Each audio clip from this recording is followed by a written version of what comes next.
Hello everyone, welcome back to my YouTube channel. My name is Beatrice Adams. I thank each and every one of my subscribers and those of you who are new to my channel. Thank you for hanging in here with me, tuning in, because I have been MIA. I've been missing in action. But guess what? I have some very, very important information for you today.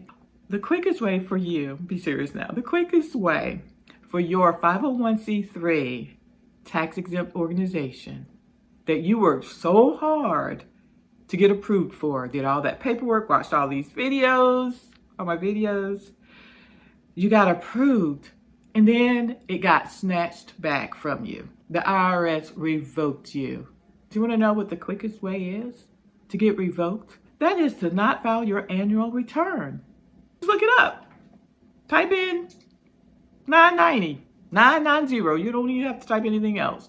They will give you information on the form 990. That form is return of organization exempt from income tax.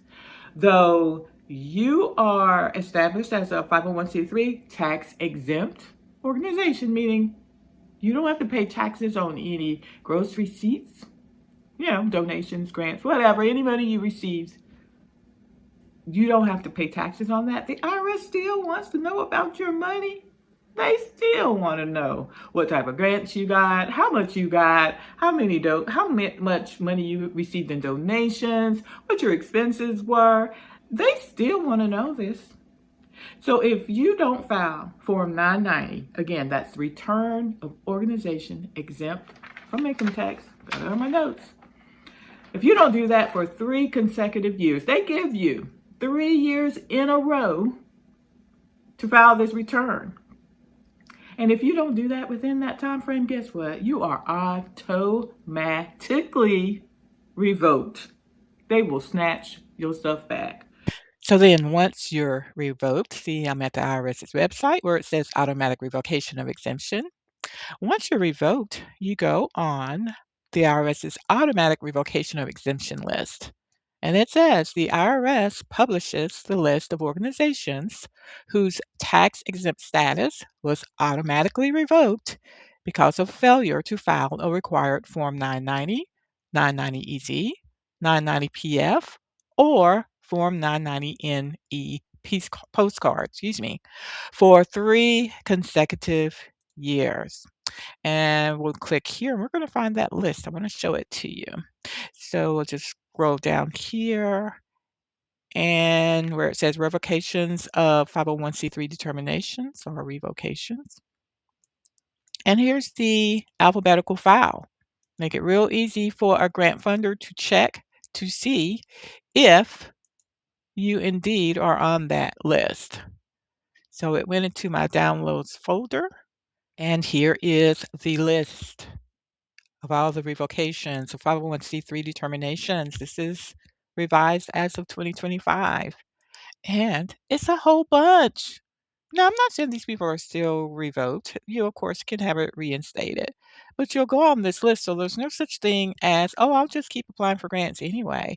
Any grant funder is going to do their due diligence. They're going to fully vet the process and see if you indeed have your status is active. They're not just going to go by that letter that you send that says you are 501c3. They're not going to text you. They're not going to send you a letter. Hi, Beatrice. I just wanted to remind you that you did not file your annual return for your organization. They're not going to do that. It's not that they don't care, but they don't care. Like, you are the one that has to care, that you are following their rules and regulations. And guess what? They have a team of people, I'm sure, that's somebody mans that fort to see which organization hasn't filed their annual return for 3 consecutive years.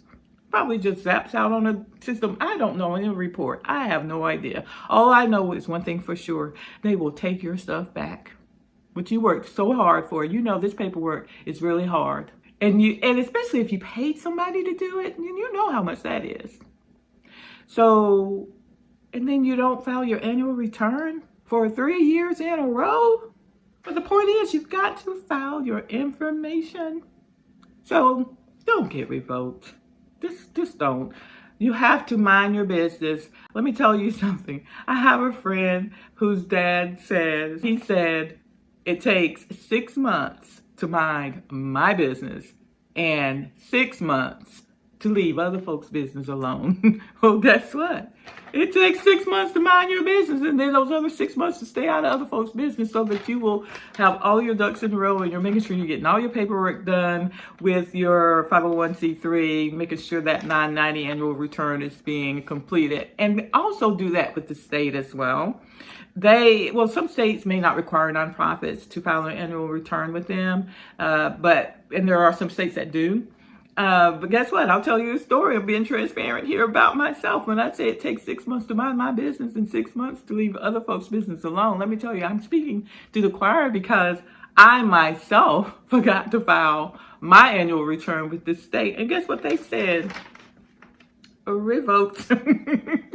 But in the IRS's case, if you are revoked, you have to complete that application all over again. That Form 1023 that you work diligently to, complete and get approved for. You have to complete all of that again. So the moral of this story is, mind your business. Take those 6 months to mind your business, the other 6 months to leave other folks' business alone, and don't get revoked.